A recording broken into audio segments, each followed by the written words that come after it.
to members of the public. Oops, that's good. Is to help members of the public directly into roles. So, so if anyone wants to chat to us in future, of course, they can email us, our general email, or meet us in person, or have conversations on the phone if you feel that's best. But yeah, we'll probably go over that again as the evening goes on. Alicia, so sorry, can I jump in? Yeah. When I was recording, it didn't say to this computer, it said to the cloud. So I don't know if that's different, if you want me to continue recording, if someone else wants to record. It'll be fine, don't worry. We'll email you a download link afterwards. Andy knows. Yeah. Thanks, Andy. Wow. Not just a pretty face.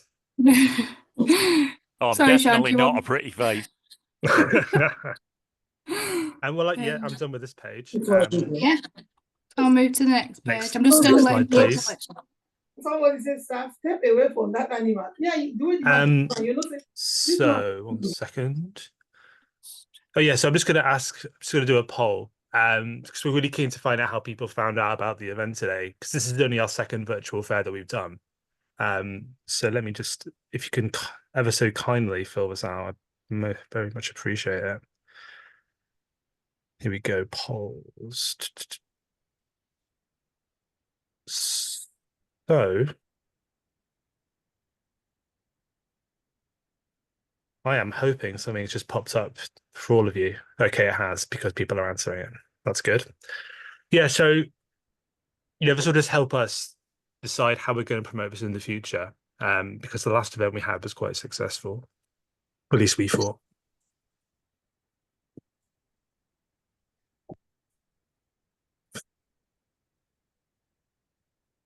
Cool. What I'll do, shall I just leave this on then, guys?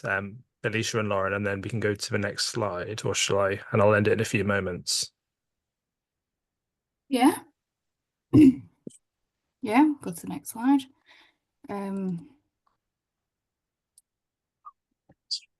Right, okay.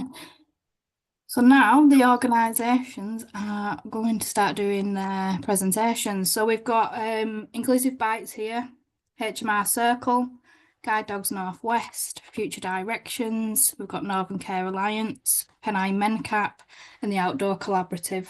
There have been some slight changes, but if anyone did see any organisations previous and they would like to find out a little bit more about that organisation, do get in touch with us. Forgot to introduce myself. So I'm Alicia. So I'm part of the team with Sean and Lauren and Yasmin. So I'll just move on to the next slide, and I think it's Inclusive Bites that are going first for their presentation. So I'll just introduce you to Andy. So Andy Powell. So over to you, Andy. Do you want me to stop sharing, or do you want me to keep the slide? No, this is fine. You can. Yeah. Nobody wants to look at me. This slide is much more interesting.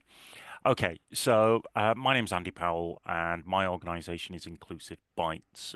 We set up just over a year ago, off the back of a number of conversations we've been having with Oldham College. We're geeks. There's no other way of really saying it. We come from kind of software backgrounds and techie backgrounds, and every year we run events for the colleges to kind of get students more engaged with the workforce and creative thinking and things like that. And every year they've asked us for work experience, and we've always said no. With our day job hats on, we've always said no because we didn't think work experience was great. It doesn't tend to be real. You get young people to do some filing, brewing up, but they don't deal with clients and that kind of thing. And what we realised was that we can actually do something with this. So a group of us set up Inclusive Bites, a community interest company, with the primary aim of helping other third sector organisations, so non-profits, charities, social enterprises, to do more with technology. And we do that by having young people in the office on their work placements who are building websites, doing training, all kinds of resources to help community organisations to do more. Including things like we now bring in over £50,000 a month of Google grants into Oldham charities. We've saved one community organisation over £11,000 on networking gear, and we've got dozens and dozens of websites out there that are kind of helping community organisations to show more. So If you're a techie and you're interested in volunteering, great, just give me a shout. If you're not a techie, that doesn't mean there isn't a role for you. Now, as part of what we're doing, we're just about to launch a big project with Oldham Council. The aim to be to make the Oldham the most digital inclusive town in the UK. And a large part of that is by creating a network of digital champions, some who will be embedded within existing organisations, some who will float around, some who will volunteer within the libraries and family hubs and various other organisations that will put a roof over your head and fill you full of tea and coffee. Now, if you're not techie, you might think digital champions are not for you. However, the reality is that 90% of the requests made of a digital champion are not technical in nature. It's things like, how do I fill in this benefits form? How do I set up an email address? How do I do an online shop? Chances are, if you've managed to join this Zoom, you are more than capable of answering most of the requests that come to a digital champion. Now, behind that, we're about to launch a search engine full of resources for digital champions. So all the questions will be answered, all the tutorials will be there. We run regular training sessions for them. We have our own digital champion drop in every Saturday morning for them to join in. We have social events where they can come and meet other champions, other nerds like me, who will help you with all kinds of weird and wonderful techie queries that you might not be able to answer. But the key point of it is that most people don't want to come to geeks like me for help. They want people like them. So we're hoping that there will be a digital champion on the allotment. There will be a digital champion at the food bank. There will be a digital champion in the library. We've got one lady interested who is an Afghan ladies group. You know, it shouldn't be people like me to are helping each other. The vast majority of the people that need help tend to be elderly. They tend to be in a bit more need than most, but being a digital champion is about holding their hand and pointing them in the right direction. And if you don't know the answer, then we can certainly help with you. Hours are incredibly flexible. It's about working around what works for you. So if you can find an hour or two here and there at whatever time that suits you, we can find a venue that will put a roof over your head and keep you warm while you chat to various people about some of their problems. Technical problems. We're not asking you to get into therapy or anything like that. And yeah, that's really where we're coming at. So if that's something you might be interested in, or if anyone's got any questions, I'll post my details in chat, and you are more than welcome to have a chat with me, or just come and visit us in the office, have a brew, and find out what it's all about. Thanks, Andy. That was really interesting. There's a comment in the chat saying very interesting. So if anyone does have any questions, the floor is yours. If you want to unmute yourself, ask a question on screen.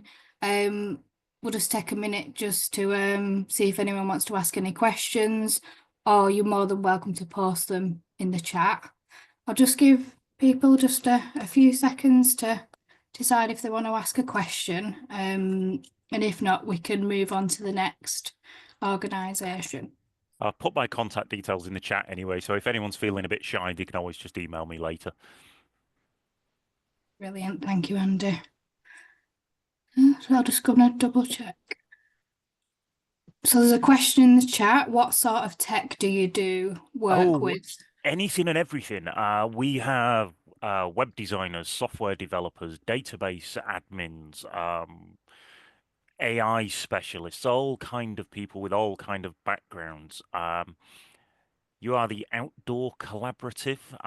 So we have done things like LoRaWAN gateways. I don't know if that means anything for you, but that's long-range Wi-Fi that can work over country parks to have sensors in the park doing all kind of weird and wonderful things. Yeah, basically, we're a group of specialists from all kinds of tech backgrounds that are mentoring young people so we can help the general population. Was there something in particular you were interested in? Yeah, not really. I just wanted to know a bit more about what you did, really. Yeah, it sounds really interesting. I've got lots of ideas, so I'll probably send you an email after this, Yeah, if yeah. that's Give all me a right. shout. Give me a shout. We'll have a chat. There'll be definitely things we can do together. Definitely. Cheers. Thank you. No problem. Amazing. Creating those Anyone? relationships. Yeah, That's what it's all about. It Yeah. is.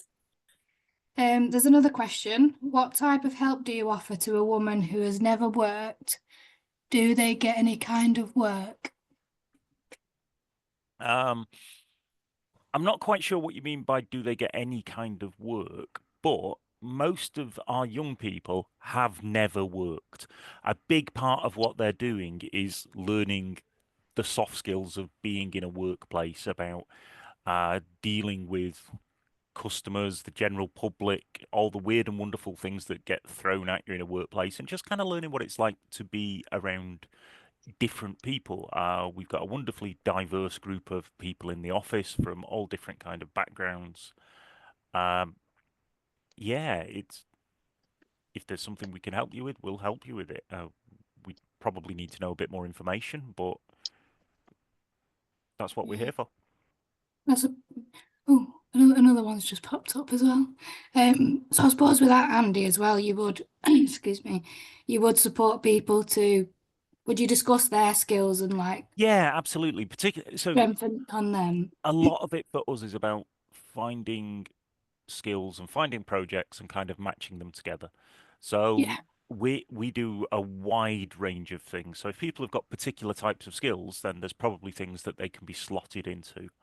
yeah, If see, we've had a few people ask about D&V, and yeah. probably something we can look into.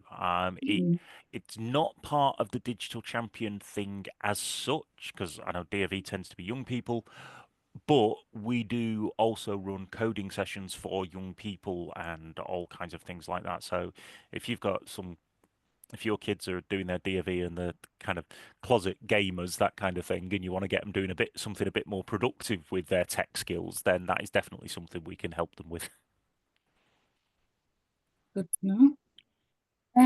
Any other questions before we move on to the next organisation?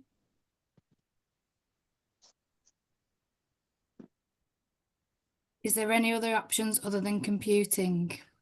I think that's the question for the rest of the people. We're a tech Yeah. organization, so everything kind of has a techie slant to it, even though a lot of our people aren't necessarily techie. But I think you're going to hear from a whole host of organizations tonight that have a few less computers in their offices than we do. Yeah. So with that in mind, yeah, it'd be good to move on to the next. But yeah, there are a lot of other options with other organisations. So there is another question, what are the minimum working hours for volunteering? I mean, I can answer that as well. But Andy, what is your minimum?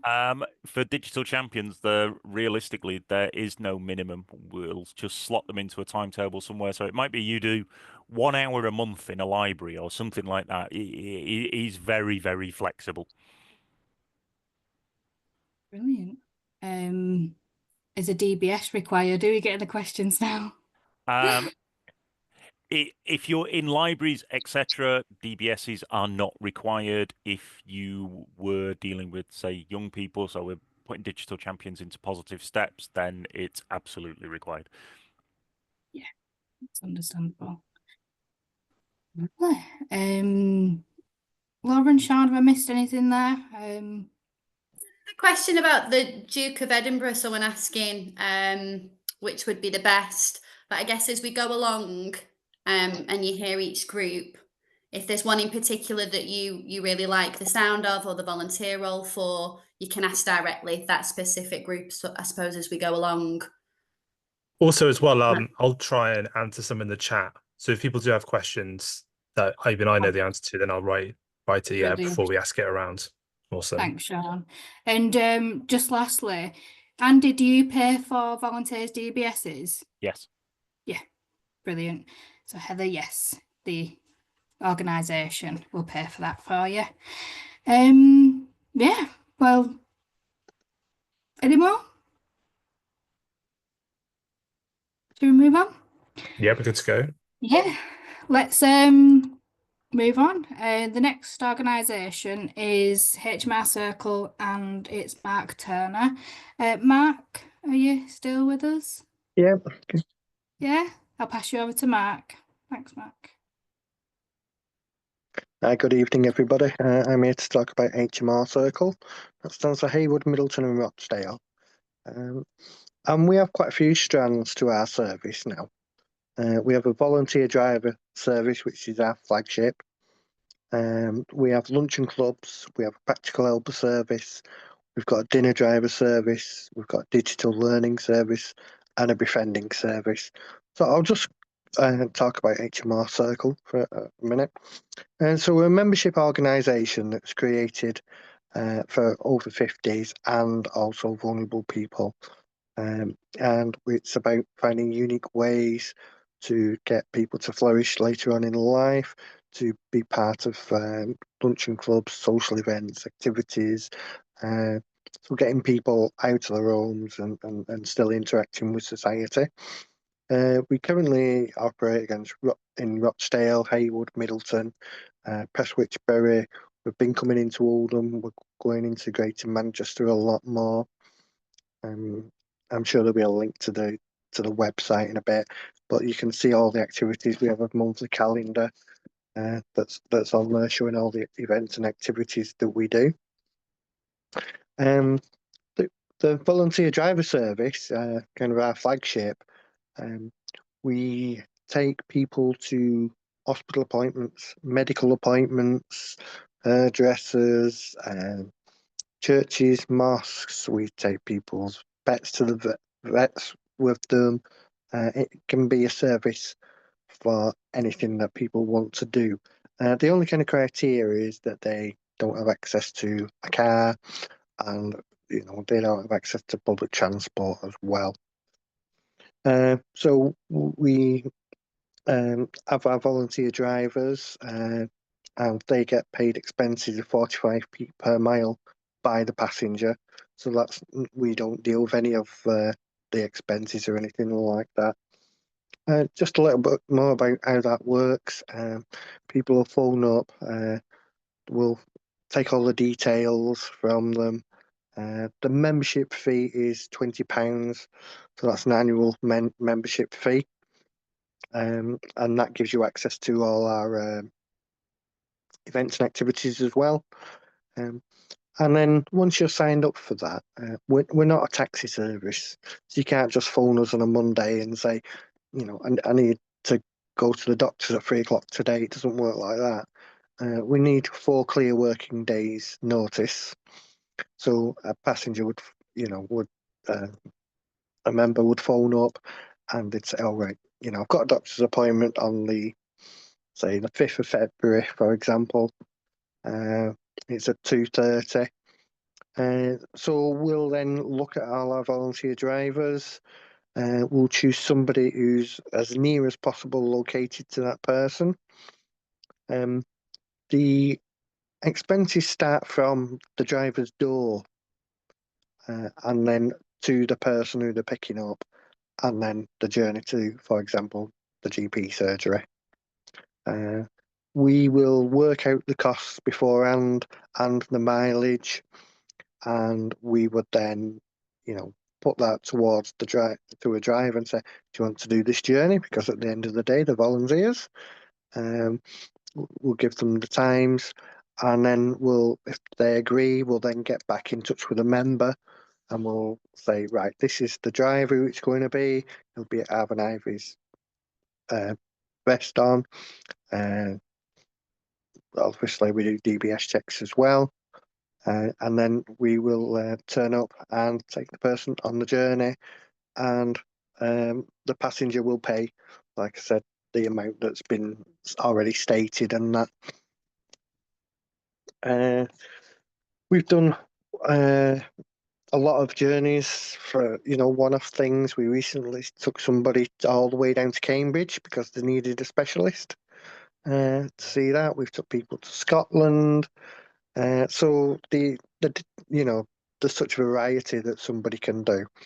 And but the main point of this is we are wanting volunteer drivers more and more to help, run the service and expand. We are coming to Oldham a lot more. We currently also do like a Meals on Wheels service every Tuesday. So we call it the dinner drivers, and we cook the meals.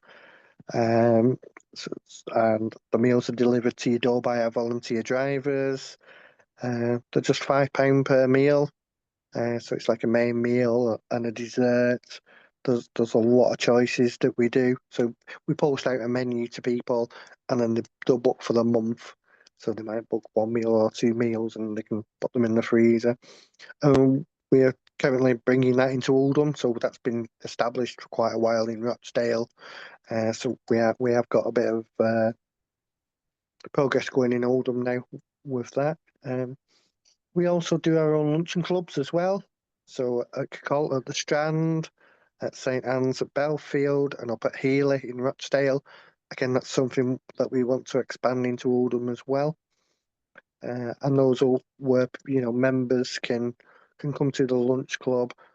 They'll have a meal, and they'll play bingo or quiz and socialise and things like that. Again, we always want volunteers to help out there, being hosts to them or just helping to serve. We have a practical helper service as well. So we've got a handyman Dave. He will go out and do lots and lots of odd jobs. It could be painting, absolutely anything. He's done absolutely anything.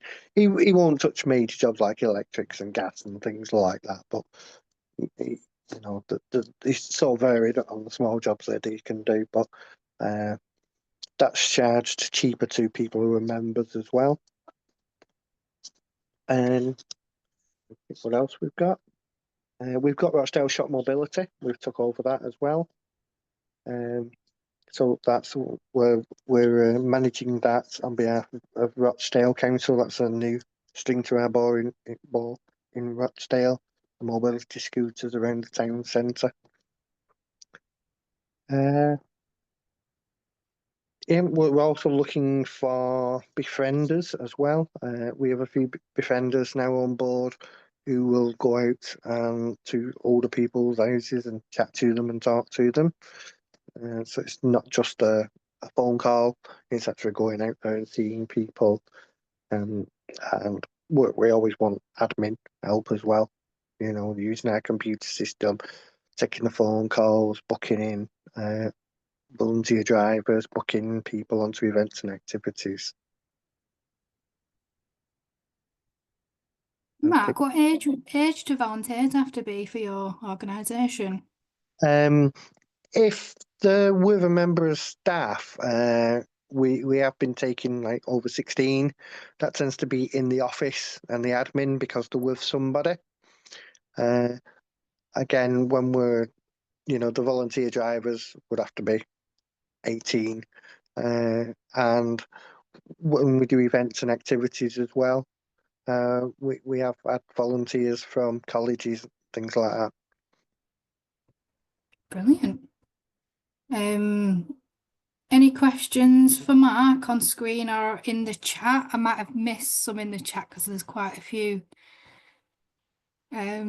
conversations going on in there. I know it's been going a bit. I've been trying to sort it all out. It's just a lot of the Duke of Edinburgh stuff, but I've just said if anyone sees a group that they are particularly interested in, we can ask them, and if they don't find anything on the virtual volunteer fair, we can take a look and see what we've got that we're advertising separately. So just to keep sort of going through them, and we can ask as and when. So if you've got a driving license and you can drive and you can spare some time, please get in contact and come and help us. Thank you, Mark. Thank you. Any questions? I'll just give you a few seconds if anyone wants to ask. Don't want to unmute yourself, or yes, there's a question. So from Anna, what would the befriending services entail, Mark? Okay, so that's run by Kim, and he's in charge of the befriending project. So he would meet you, and he would look at the older people who are wanting a befriender, and Kim would then introduce you to that person, and it just chatting to them, talking to them, in their own home, and just being that friendly face. If we can encourage people to get out more and things like that.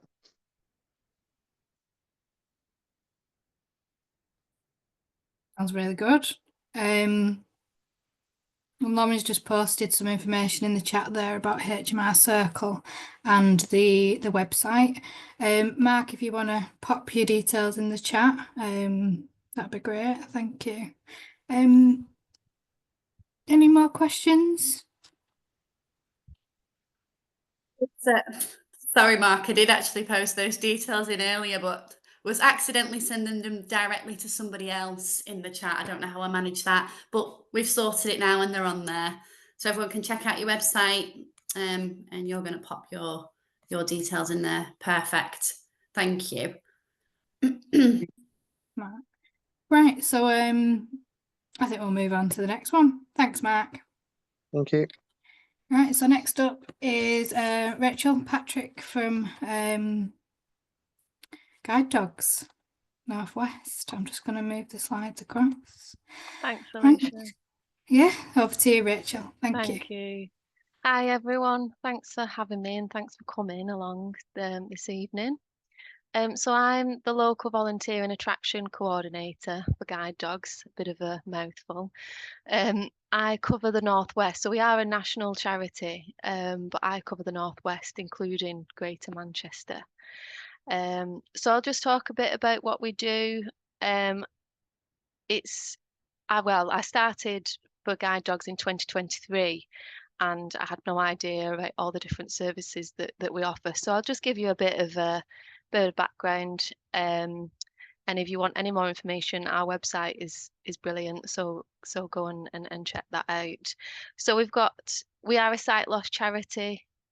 We help people with sight loss live the life that they choose. And we have services such as our rehabilitation service for adults. So we look at supporting people with their life skills, cane skills, supporting them with technology, and we have sighted guide training as well. As well as adults, we also have a children and young people service. So that's really around early intervention. So it's ages from 0 to 25 years. And that's providing educational support and emotional support to families. So any sort of advice and information they might need, life skills, and we do cane skills as well with children and young people. There's also our campaigns department. So we're doing we want people with sight loss to be able to access everything that a fully sighted person can. So our campaigns department work on different campaigns. The current one is around pavement parking. So again, head to our website for more information on that. And then lastly, there's our guide dog service, which of course is probably our most popular service, most well-known service.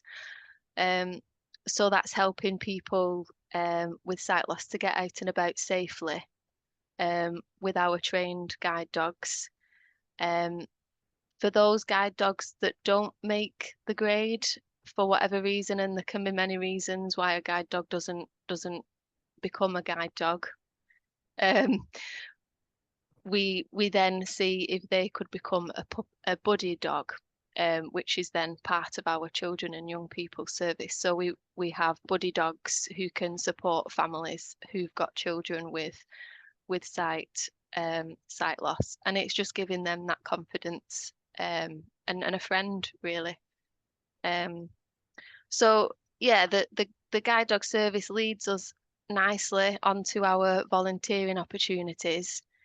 I know there's a big question around under 18 roles. Unfortunately, all guide dogs volunteering roles are for those 18 and over.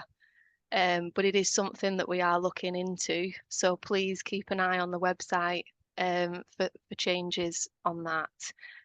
But yeah, the roles that I'm going to talk about are key roles, and they are for 18 and above. So to become a guide dog, we need our volunteer puppy raisers.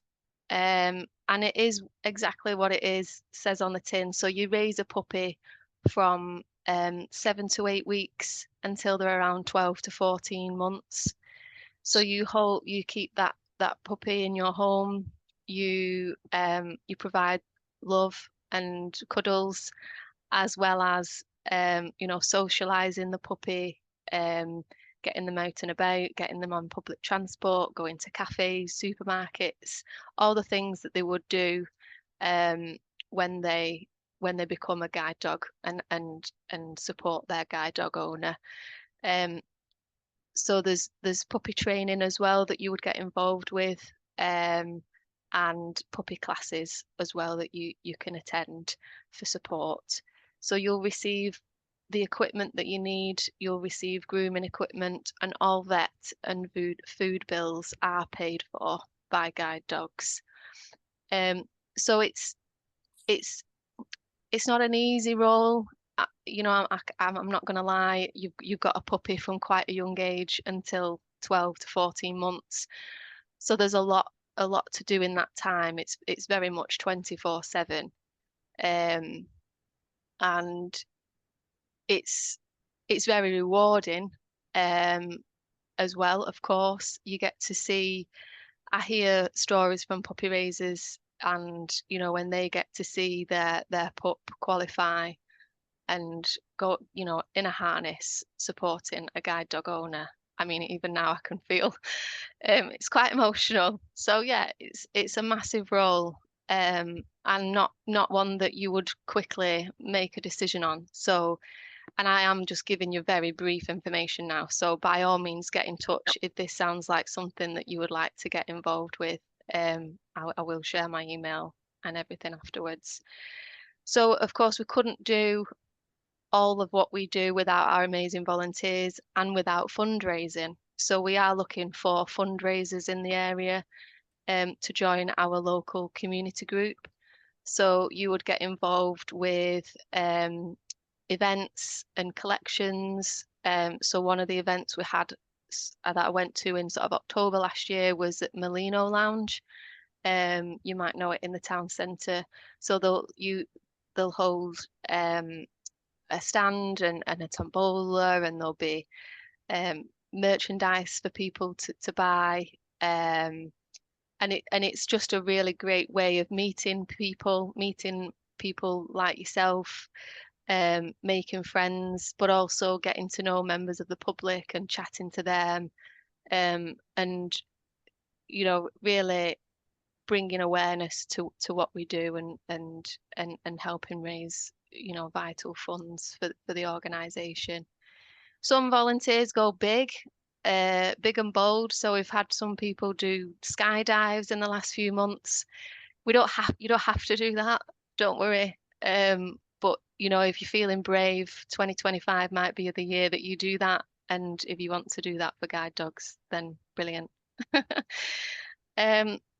So yeah, it's just a quick run through of the key roles. I would say check out our website. So it's guidedogs.org.uk/volunteering. If you put your postcode in the website, you will then get a list of all the roles that are available in your area. So there's a few more than what I've talked about tonight, but they are the sort of key roles that we are looking for support with at the moment. So yeah, that was very quick, but if anyone's any questions, by all means get in touch, or if you're feeling brave, ask on the chat or speak to me tonight. Thank you very much. That was really interesting. Yeah, has anyone got any questions? I mean, I've got a question to ask. But yeah, just while anyone wants to post in the chat, or if you want to unmute yourself, ready for a question, please do. Your fundraising role, is there a minimum requirement for like hours? How many hours people have got to give? It's very flexible. Of course, I would say summer months are busier with events, but not necessarily. You know, the Oldham group is active, so there's no. They tend to have events generally on the weekends, I would say. But if you can give an hour, 2 hours a month, or you know, whatever you can do is much appreciated. Yeah, it's like flexible, as I say. Yeah, that's really good. Sorry, was there someone who wanted to ask a question then? I just heard someone. Was that material? Well, it might just be someone who is not on mute. Any other questions? No. No? Thanks so much. I'll put my email and you know, my contact details in the chat, and if anyone thinks of anything, just get in touch. I'll put my own direct email address and my team email, just in case I'm off for whatever reason, and they can get back to you. But yeah, thanks very much for having me. Thanks, Rachel. All right, see you soon. Thank you. Bye. Right, so now we're gonna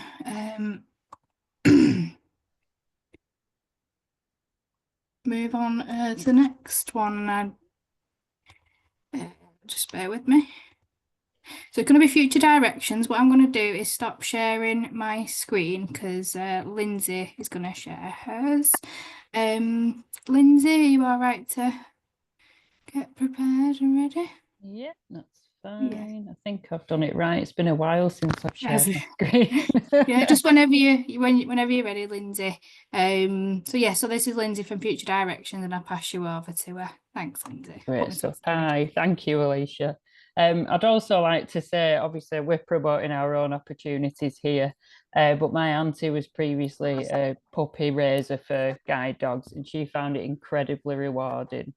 Hard work, like you say, but very, very rewarding. And amazing. Yeah, I know she's still got the pictures of the framed pictures of the dogs when they've graduated up on her wall. So yeah, I love it. Thanks, Lindsay. Thank you. So just to introduce you to us as an organisation, we're Future Directions.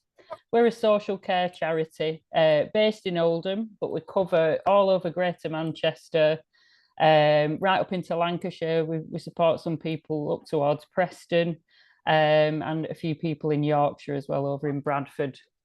But we have a number of people who live in Oldham, all adults with learning disabilities, autism, complex mental health needs, who we work to support in their own homes. We provide a small outreach service, and we support a number of people who live in supported living flats as well. So we're a values-driven organisation. As you can see on my screen there, we try, and every decision that we make is all kind of influenced by our values, and they are being transparent, putting people first, going the extra mile, being creative, and being adaptable. So just to give you a little bit of a taste of what volunteering at Future Directions is like, I've got a short video to play for you. I hope it's not too loud. I apologise if it makes you jump.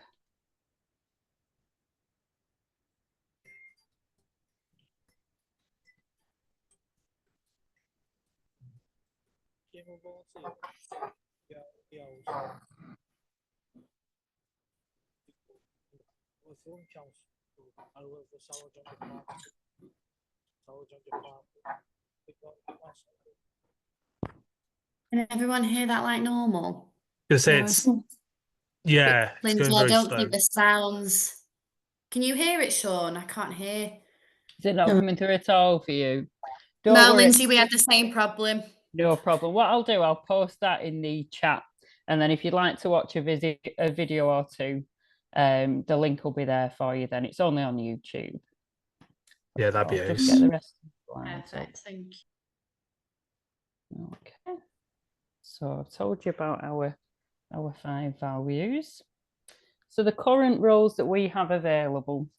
So as I've said, we support adults with learning disabilities, autism, and complex mental health needs. The roles that we're looking to find volunteers for at the moment in Oldham are volunteer drivers. So that would be working alongside staff, helping to drive people to activities. We go all over the place with some of the activities that we do. Some of them you might be part of a big group going out to Chester Zoo, or for some of them you might just be taking an individual out, you know, for a trip up to Blackpool. That's always a popular one, well supported by their staff. You might be driving your own car. You might also be able to drive if somebody has a car through Motability. There's a way of putting people on the insurance for that. But obviously there are age restrictions with that as well. I believe you have to be 21 before you can drive a Motability vehicle. But that would depend on the individual. I can look into that, you know, case by case. We're also looking for volunteer befrienders.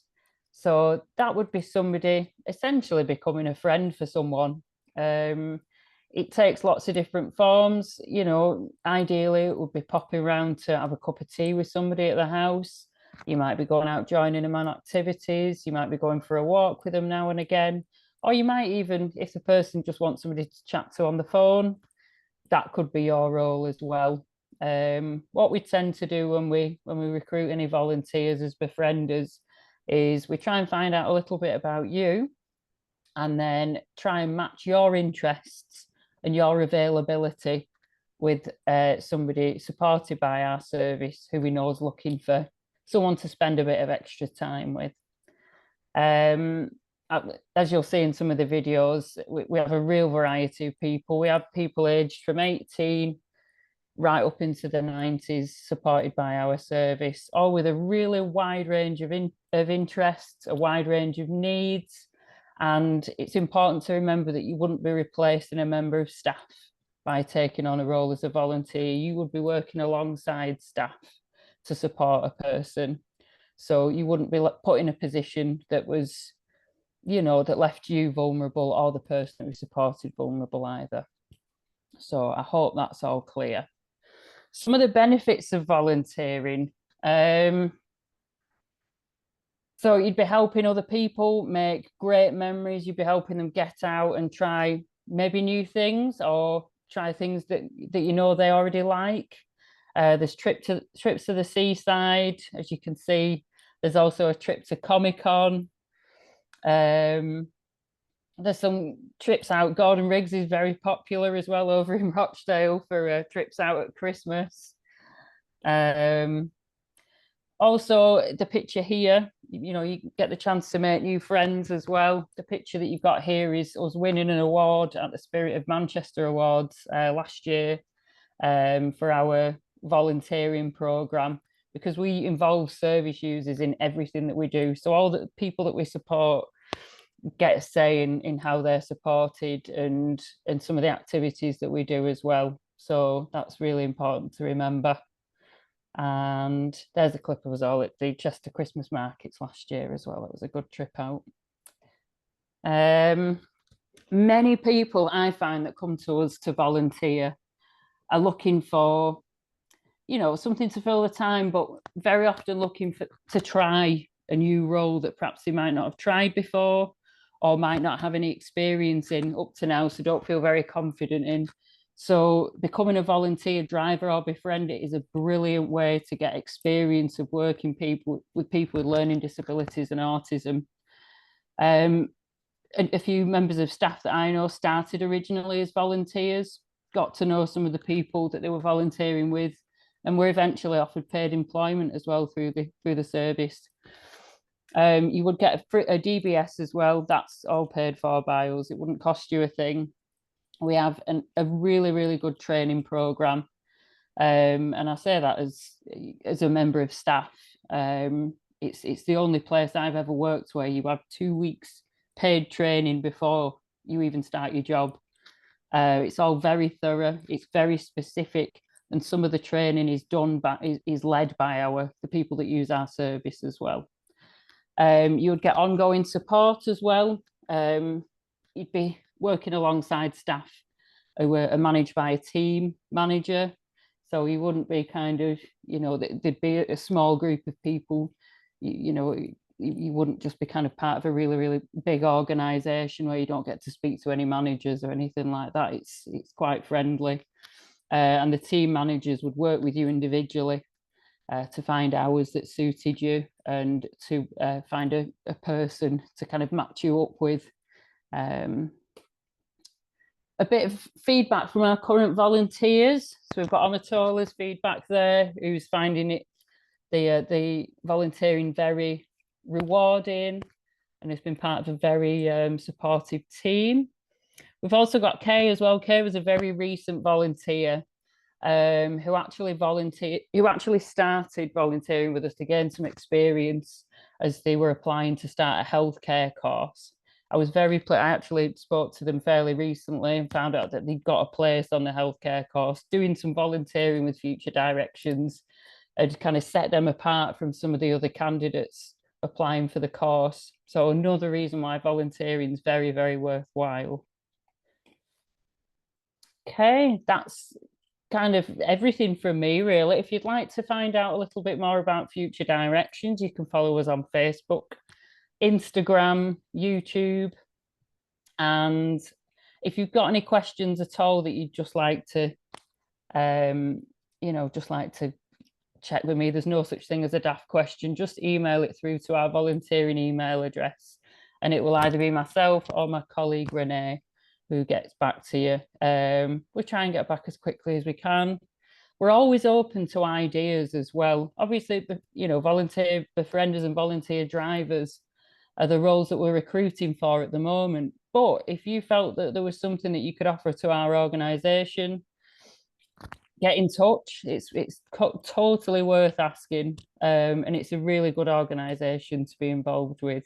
I'm very proud to say that I work there. So thank you for listening. I will stop sharing my screen and I'll send a couple of details over in the chat box. Thanks, Lindsay. That's amazing. I love the fact that you have a lot of days out, especially the Comic-Con one. My brother would love that. I'll have to tell him. There is a question in the chat for you. What age do you take volunteers from? So for us, it would be 18 plus, because you would be working with adults, generally in their houses or out and about with them. In other areas, in Rochdale, we do have opportunities for people aged 16 and over at our cafe and community hub, but currently in Oldham, it would be 18 plus, I'm afraid. But we do advertise our vacancies on Action Together. So if anything did come up, we'll put it on there. Right. Thank you. Great. Are there any other questions, or Lauren and Sean? I don't know if I've missed anything in the chat. No, I think. Oh, hang on. Oh, there's one more. Yeah, how many hours can you volunteer? Somebody's asking. That would be completely up to you. It's very flexible. You could volunteer a couple of hours a month. You could do a regular day a week. It would be completely your decision. We support people 24/7, so it's, the hours can be daytime, evenings, weekends. Yeah, as many as kind of works with you, really. We do have some volunteers as well who just help at events, so that might be even less frequent. If we've got a big trip out somewhere, and you say you can't spare a couple of hours a month, but you just want to help a couple of times a year, that's a possibility as well. That's great. Any more? I think that looks like it from the chat. But it sounds really good. Lindsay sounds super flexible. Like you said, if someone can only give a morning and maybe they can only give a morning once a week, maybe they want to volunteer after work and they can just do an evening for you. That sounds really good. Really, really good. Thank you. Yes. Yeah, so next up we have Northern Care Alliance, Caroline. And Caroline, I will share your presentation for you. Well, thank you very much. And thanks to Action Together for inviting me. It's very kind of you. And welcome to the Northern Care Alliance. So I've just been listening to some wonderful projects, some fantastic stuff out there. Again, similarly, our volunteer roles, we've got quite a few volunteer roles, but the one that we'll be looking at today is mainly is the Arts in Health volunteers. So the Northern Care Alliance is actually the NHS and it's 4 hospitals, okay? So it's Fairfield, Oldham, Salford, Rochdale, okay? So we're looking for people to volunteer.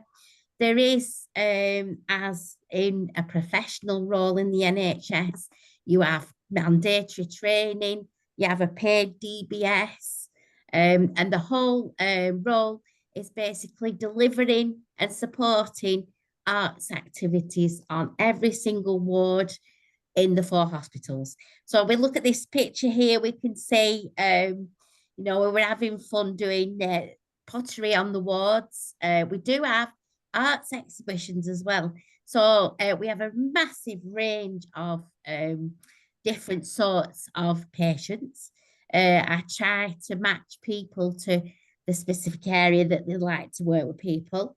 We can see there that some of these leaves, they'd actually been made on the Oasis ward at Rochdale. So there's kind of all types of activities as in art. So we do things like glassless glass painting, we do ceramics, we do textiles, we do creative writing, we do photography, any sort of art form, paper craft we do as well. So can we go on to the next slide, please, Alicia? Thank you.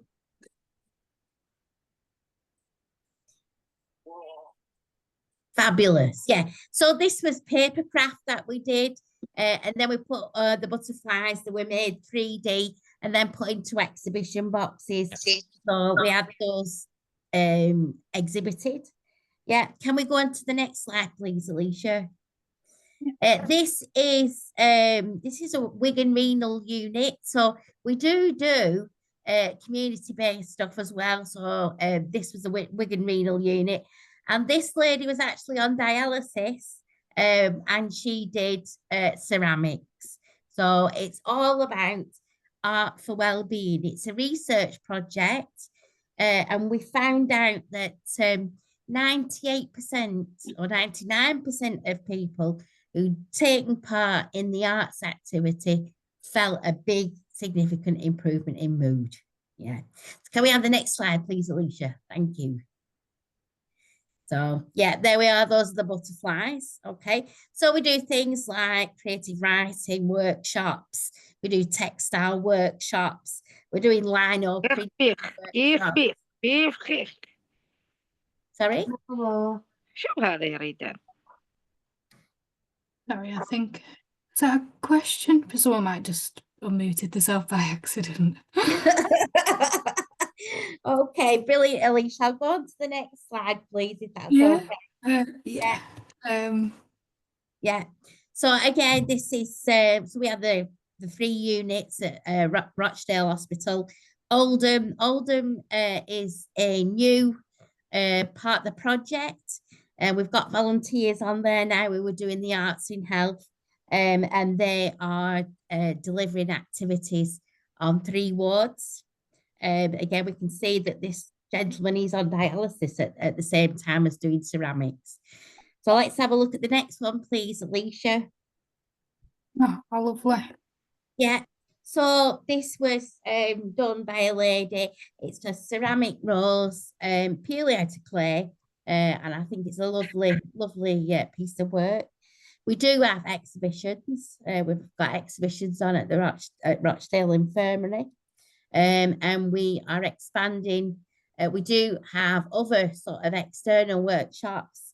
I believe on the 13th of February, we've got Valentine social singing group. Okay, so they're having singing workshops. Fantastic. Okay, so next one, Alicia. حتى مستشفى روشيتل Oh dear. مستشفى هو الارتهام والدوم Okay. متطوعين مستشفيات. Okay, so yeah, can you please mute your mics, folks, please? Thank you. So yeah, over 99% have said they've had an improvement in mood, but we found all sorts of things, you know, there's an improvement in things like mobility and also kind of reduction in pain medication because people are distracted and they're having fun. You know, the focus is on fun as volunteers. So it's very civilized. We have music on, any music that patients require, and we have tea and biscuits, and then we do lots and lots of different activities. It is generally, the Arts in Health volunteer is 18 plus because it's really helpful if you've got a bit of life experience. There is a lot of training. I provide the Arts in Health training. And you'll do all the mandatory training. There's all sorts of things like safeguarding. We do pay for a DBS, and they'll require 2 references. Can we have the next one, Alicia, please? I'll just show you some of the nice things that we've done. If we keep going. Thank you. Keep going. Fantastic. So yeah, there's an example that one of our patients made over Christmas. So it was a lovely ceramic bauble. So we have a lot of fun, folks. Yeah, we really do. So that is basically, we keep going, Alicia, there might be some nice photographs of, you can see here on one of the wards in Salford.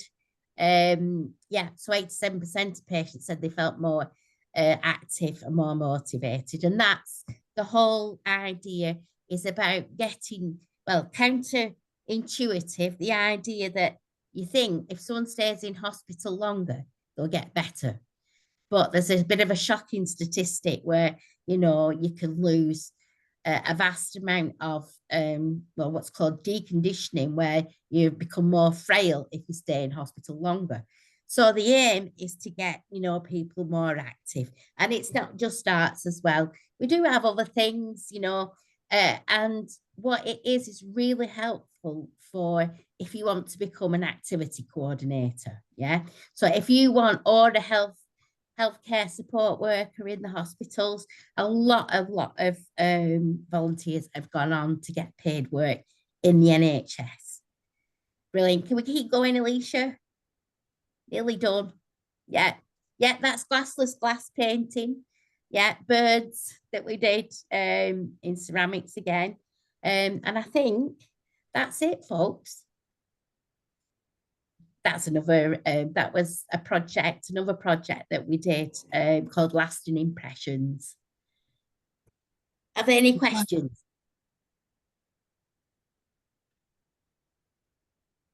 I'll just stop sharing my screen. Oh, are there any questions? Well, not so far. I'll just No question. No. That was really interesting. Sorry? It's because you were very thorough. Very It was thorough. great presentation. You answered everybody's questions. I hope so. I hope so. I will put my name in the chat if that's okay. So that, but there are other volunteer roles, not just mine. So there's things like being a responder. So what you might do is you might be on the reception desk. you know, so when people come in and they're looking for, you know, maybe, I don't know, radiography, for example. So what you get to do is that you can kind of answer questions and direct people. So that's the responders role. We've also got another role called the dining companions. Yeah. Again, the specific training for these roles, specific training for the dining companions, because what that is supporting patients at meal times and helping them eat with food. So there are lots of different roles. If you look on our website, we have a volunteer page, and you can click on that, and then you can look at the roles, and then you can apply through that. But yeah, if you're particularly creative, not just creative, you know, we do have other things like, you know, things like walking, virtual walking we have. There's also other things like gardening, horticulture. We do some horticulture in the gardens at all 4 hospitals. So there's something for everybody. Absolutely. You do have a comment in the chat, Caroline, so I'll just read it out to you. Yeah, sure. I am very creative and love arts. I do creative writing, painting, sewing, embroidery, etc. But these are not very refined skills. They're amazing skills. That is fabulous, because it's great, you know, if somebody does have a skill, crochet, embroidery, anything, you know, by nature, I'm a creative writer. So, you know, it's wonderful. If someone wants to come and share their skill and they love being creative, then it's ideal for them. Oh, crochet, wonderful. Absolutely fantastic. Yeah. There are opportunities for international applicants. You know, if the best thing is your locality to a hospital, so the closest one, so there'll be the Oldham Royal and Rochdale will probably be the 2, won't they, for your area, Alicia, shouldn't it? Yeah. So minimum hours, well, it can be, you can just do a morning, so you could do 10 till 12, or you could do a full day, or you can do, you know, Monday to Friday. The only time that we're not working is weekend. But yes, you're more than welcome. We do have people who do full days, and we do have people who do, you know, a couple of days. All I ask is that, you know, if you know, you've got a commitment that you could regularly commit to a weekly basis, because patients and staff get used to you. Yeah. And they like, and, you know, they like, once they get, you know, regular sort of activities, they'll be like, well, where's pottery today? You know, so I do, it's brilliant if you can commit. And it's great for you because you get some real good training. And if you want to become an activity coordinator or a clinical support worker, it's a really good avenue to do. And it's fun. We have a laugh. Sounds fun. Sounds really good. Are there any more questions before we move on? Well, how do you apply? Yeah, how do you apply? Yeah, okay. So, Alicia, is it okay if I give you the link? Is that possible that you can pass that out to everybody? Is that, yeah? Yeah, of course, yeah. Fabulous. I'll do that then straight after this. Yeah, that's brilliant. Thank you. Yeah, we'll share it with everyone who's attended. And it says, what age do you take? Did you mention it's 18 plus, but then there's other roles? Is there other roles for 16 plus? It's generally 18 plus. Generally 18. Yeah. So it is generally, particularly with my project. But you know, we do get people who are at college who, you know, do a few days here and there, and we get people, you know, who do it full time. So there's real flexibility with this. Yeah. Right, you're looking for volunteering, DB. Can I ask how old you are? Yes, so we don't offer placements per se. 14, right? Yeah, unfortunately, it's probably going to be when you're 18 plus. We don't offer placements per se, but we do offer the volunteering, which may be, useful towards that if you're doing something. Like, we do get a lot of students who are doing health and social care, who do the volunteering hours in conjunction. And if you want to work in the creative field, I really recommend it, because it's very difficult to get into working in that field, and you need as many qualifications and job experience, voluntary experience as you can get. So that's my top tip. Well, thank you, Caroline. That was really useful. And we can suggest some places as well that you can link in with for your Duke of Edinburgh. So yeah, if you contact our volunteering team as well, I can send you a list of organisations that you could potentially contact, so you can explore some options. Are there any further questions before we move on?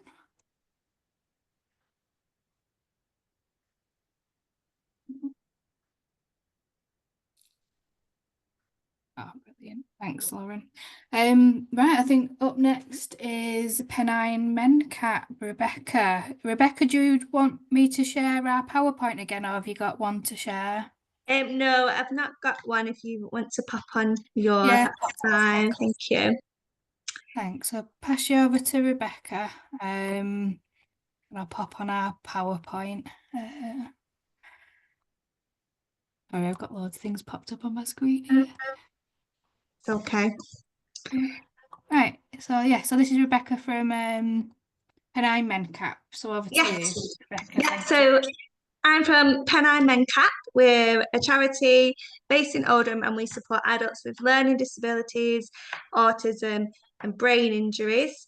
We don't have a sort of strict criteria for those who access our service, so people don't need like a formal diagnosis, and we're kind of bridging a gap there between other services where most of them you do need a diagnosis to be able to access their services. And we have a centre in Oldham at the end of Union Street, with the last building at the bottom of the hill near Mumps Tram Stop, where we do all sorts of activities, from cooking groups to dancing, choir. We have a drama group. We've got music therapy, all sorts of things. Today we have a social group every Wednesday, and today we had a Burns night, a themed party, and we had some bagpipe players come and perform for us, which was really good. So we support vulnerable people with learning disabilities who identify as having a learning disability, autism, or a brain injury, and we support them by giving them meaningful daytime activities, but we also act as a gateway for other types of support as well. So they build up a relationship with us, with the staff and volunteers, and then what tends to happen is they sort of come to us and say, I'm having this issue as well outside of the group, can you help? And we do our best to help with everything we can in-house, or we'll signpost to other services. Sometimes that means getting in touch with adult services and getting the person a needs assessment so they have support at home put in place. A lot of our service users are quite independent, so they do live on their own and they have a lack of support at home. So that's why they sort of come to us. They create that network of friends, but also get the support from us. So it might be things like they've got an unexpected bill, they might have found themselves in debt, or needing to make a GP appointment, and just little things like that, that they just need a little bit of hand holding with. A lot of the time it's more than capable of doing it themselves, they just sort of need someone to reassure them that this is how they do it. So yeah, we're looking for volunteers all the time to help us do what we do and function our service from day to day. The current roles that we're sort of looking for specifically is volunteer receptionists. It's just sort of making sure people sign in and out of the building, answering questions if you've got a visitor, telling them about what we do, things like that, keeping the area clean and tidy, obviously interacting with our service users as well. And we're also looking for kitchen assistants as well. So you get food hygiene training for that, and just be helping prepare lunch, serve lunch, cleaning the kitchen, and there's lots of cleaning involved with that, but it's really, really important. And really good experience if, when you're looking for employment, that's a really valuable skill to have, or training to have as well. And then just other volunteer roles are volunteer support workers. So coming and being in the activities with the service users and helping them to engage and keeping them safe, keeping them happy. And yeah, we also, we're always looking for volunteers for events that we run throughout the year. And that'd be in various locations, because we operate our centres in Oldham, but we also operate in Tameside and Greater Manchester. We have a lot of reach there. Service users travel from those areas to us. We do quite a bit in Tameside. We have a monthly social group in an evening, so on a Friday night, and we throw parties and themed social events, have a bit of entertainment on, and we often really need volunteers to come along to that. So that's just once a month, and that could be something as simple as making cups of tea and cups of coffee, again, signing people in, taking a register, and just chatting with people. The main thing they come to us for is to socialise, and sometimes, because if their conditions, they might need a little bit of help to socialise. They might have a lot of anxiety, or struggle to understand boundaries. So you might have to sort of manage different people's personalities, and sort of be a bit of a buffer between people sometimes. And so that's the roles, really. But again, we're the same. If you've got a skill, something you think you can offer us, we're always inviting guests in to come and do things, run a session. Arts and crafts we do every Tuesday, so even if it's just a one-off, do get in touch. Benefits of volunteering with us: it is a lot of fun. We do all sorts of things, and it doesn't feel like work.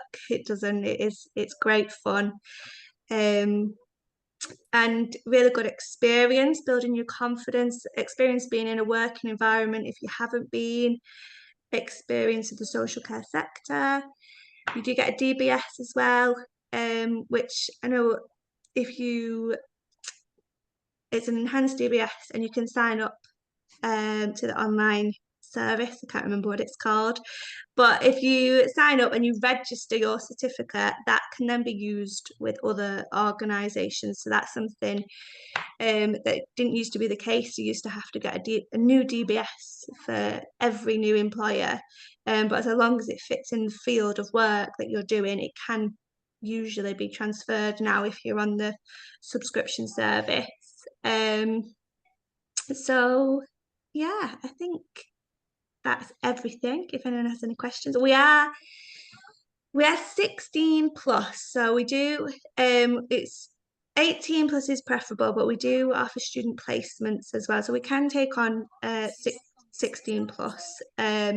It's just there's sort of higher levels of supervision needed and things like that, so it just depends on whether we have capacity to accommodate that, because you'd need to shadow a member of staff at all times. But yeah, 16 is the minimum age. There's no minimum requirement of hours that you would have to do. It just depends what fits in with your schedule. Our daytime activities are Monday to Friday, but like I said, we often do things at a weekend or an evening if there's a special event. So if it is just something that you might be available for, if you get in touch and we can sort of keep your contact numbers and just reach out to you when something's coming up and ask you if you're available. So yeah, that's it. That's Panorama NCAP. Thanks, Becky. That was really interesting. Really interesting. Any questions?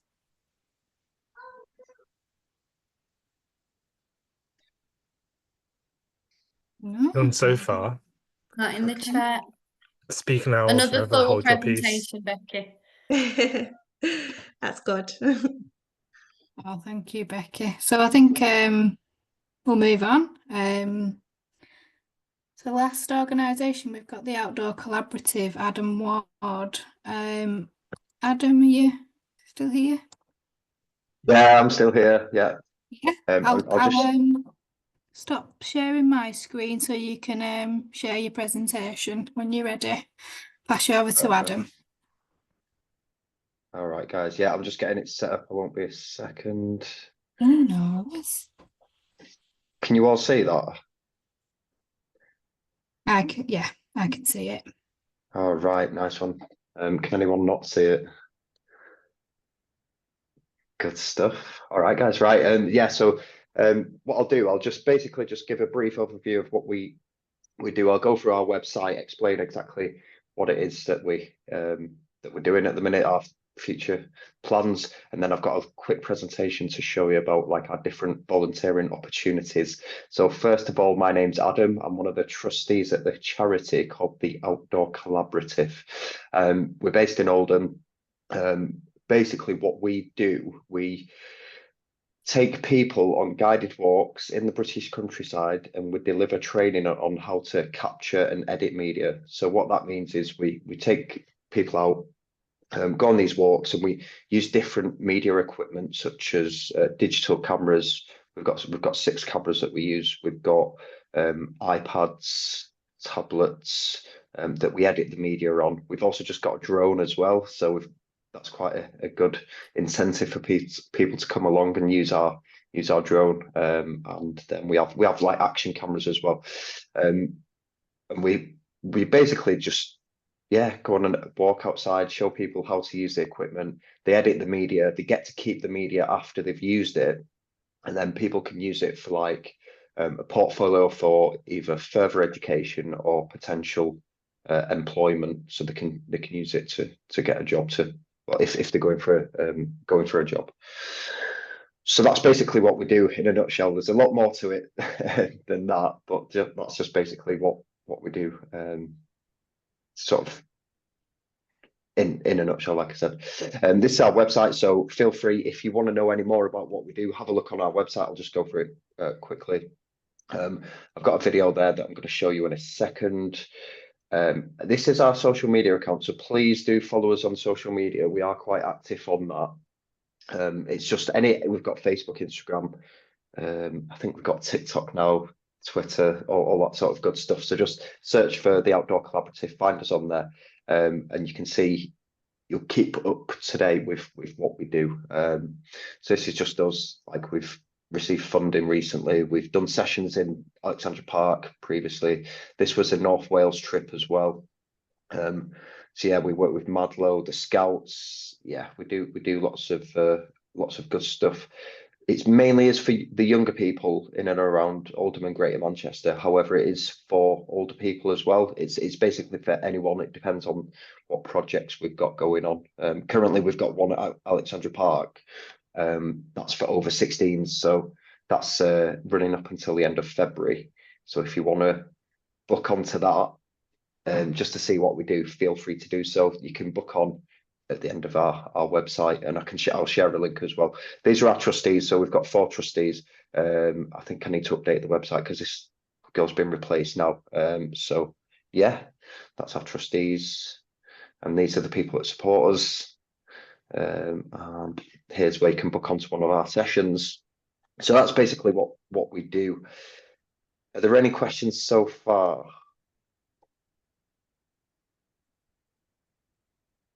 No, shall check the chat.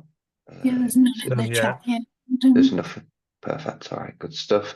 I'll just show you a quick slideshow, and then yeah, see if we've got any questions after. So hopefully this works.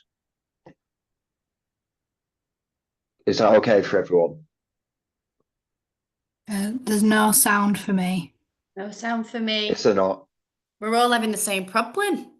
It's going We smoothly. need a training session by Andy. We do. We need Oh, Andy. here we go. Let me just try that again. Can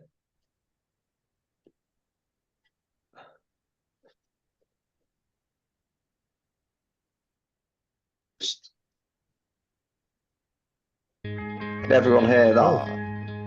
Yeah, that's actually quite, yeah. Yeah, sorry, I'll start again. It's only short.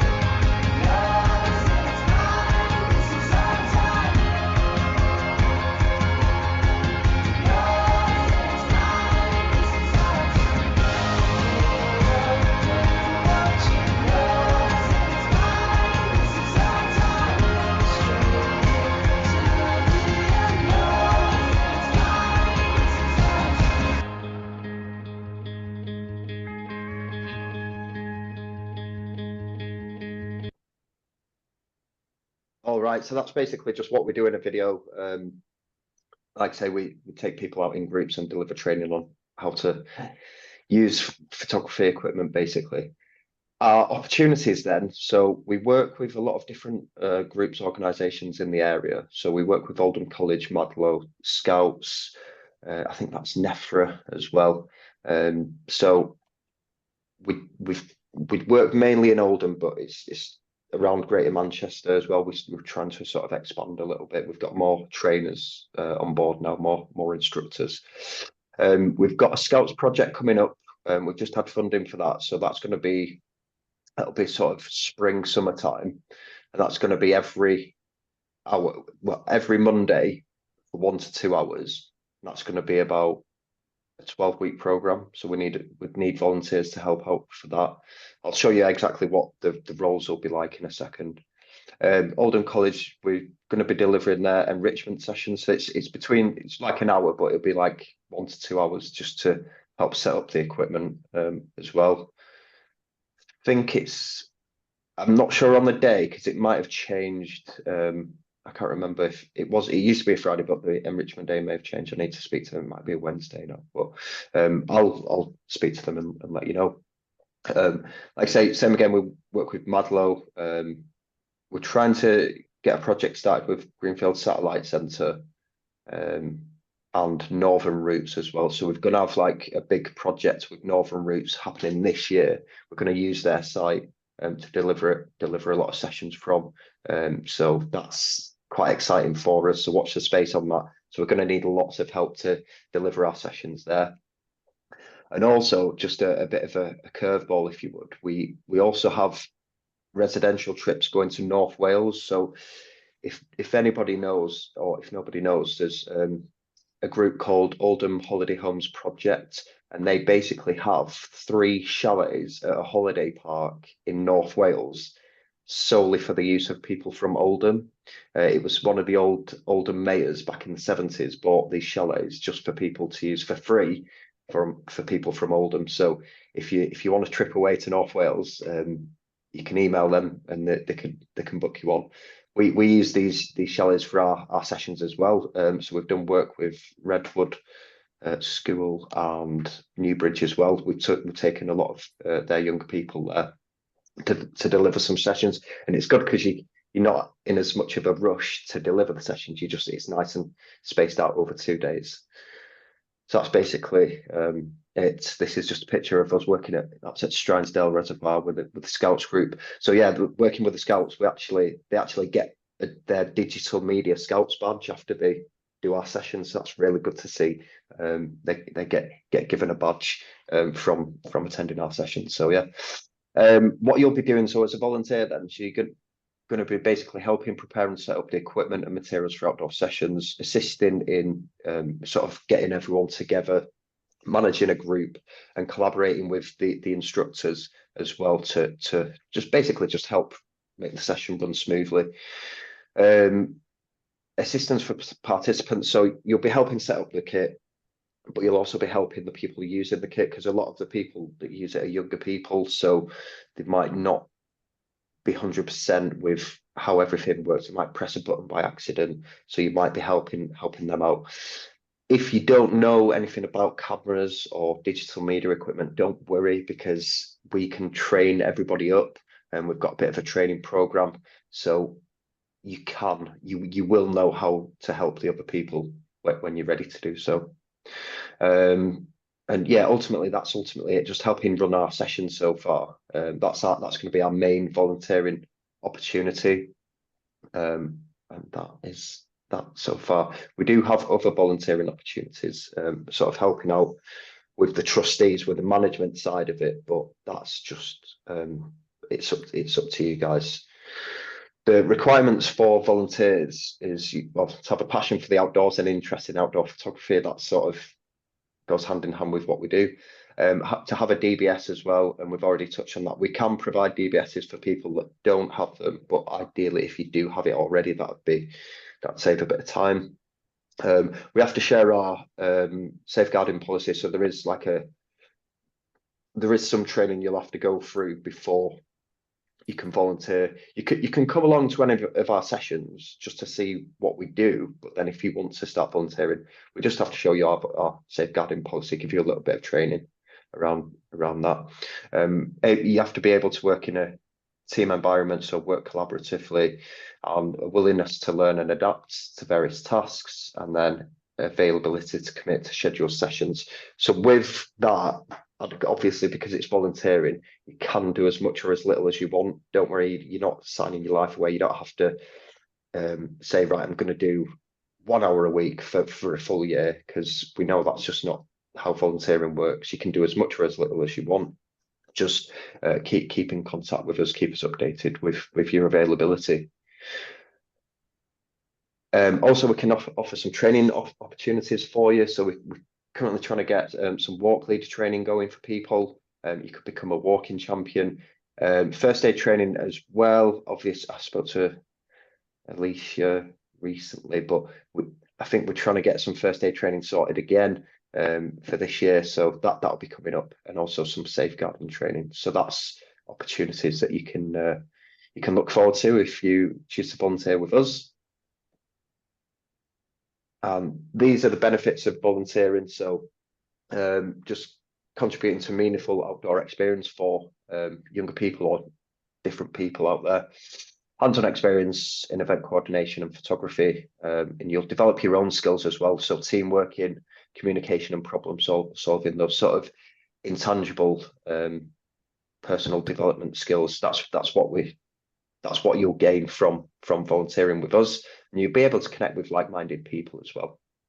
And then finally, just making a positive impact on the participants' experiences. I think, to me, that's the main thing for volunteering, because when I first set the charity up, I didn't know what to expect, but then actually seeing the face of the young people after the first session, I knew it was just the right thing to do, because it made them so more confident, more aware, and yeah, just happy with what they've done, just to get outdoors as well.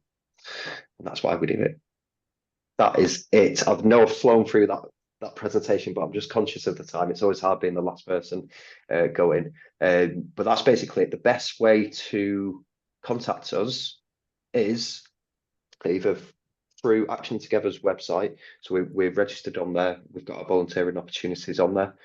You can email us on that email there. I'll also share it in the chat, or you can phone us as well, or contact us via social media. So any form of contact, you can speak to us, and we'll get you signed up to some volunteering. Also, we do have a WhatsApp group, just for because we do have some ad hoc sessions that we might just say, right, we've got a session starting next week. Can anyone help volunteer for that? So if you guys are happy, we could add you to that WhatsApp group. And that is it from me. So yeah, thanks for listening to me. Hope you can help out, and if you need any further any further information, let us know. Are there any questions? Let's see. Sounds amazing, Adam. There was one question from Lindsay, but she's just had to dash off. Okay. She did ask, is there a maximum age for volunteering? 100% no, it's anyone can come and volunteer. That's fine. We have like I say, we've got an older trustee as well. We've got quite a broad range of trustees on our board. So yeah, it's like I say, it's for the public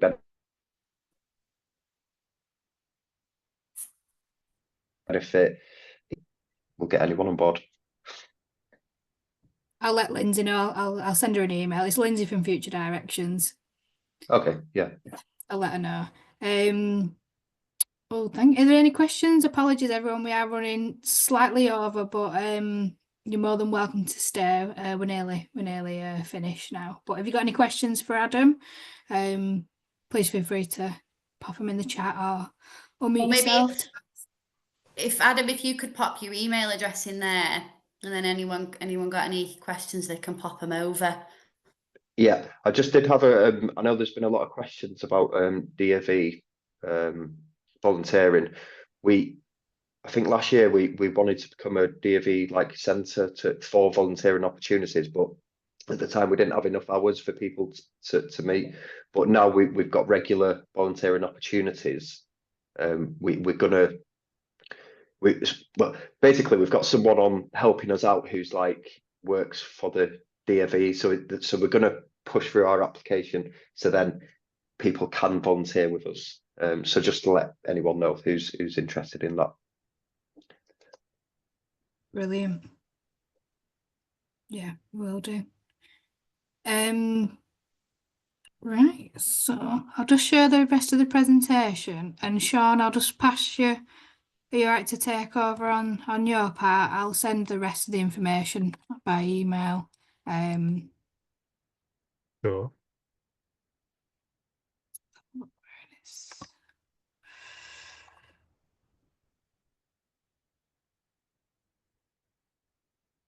Yeah, we mentioned a bit of this already as we've gone, but if you have questions about literally anything, or even other roles that you might want to do that might not be here this evening, yeah, just get in touch with us.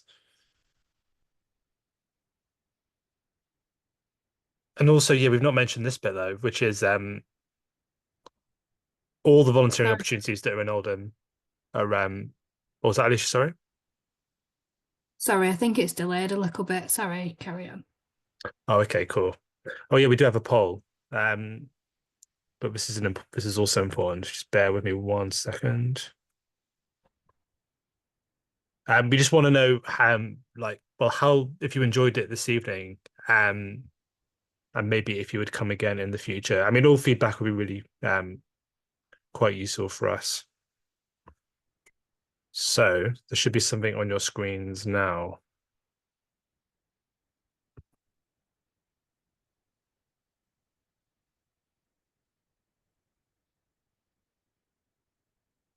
If it makes you feel any better, it doesn't tell us which person says no. But thankfully, you've all said yes so far. You get anonymity.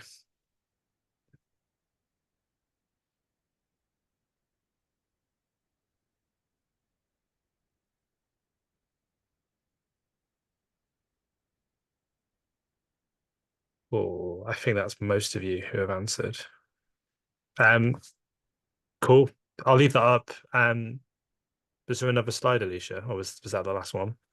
I think we've run out of time for the questions. I've just popped our email address in there. So if anyone has anything for us, we can answer it. If it's for any of the groups, we can pass it on. Yeah. But yeah, thank you everybody for coming, and we hope you enjoyed it. Cool. Thanks, folks. It's a pleasure. Thank you, everyone. Thank you very much. Thank you very much. Thank you. Thanks, Bye. guys.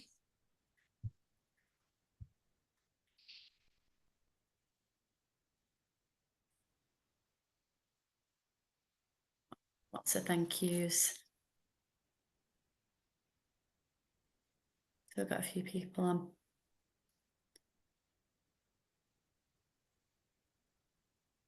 Well done, everyone.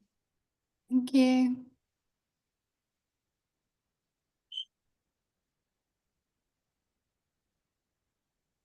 Cheers, Mark.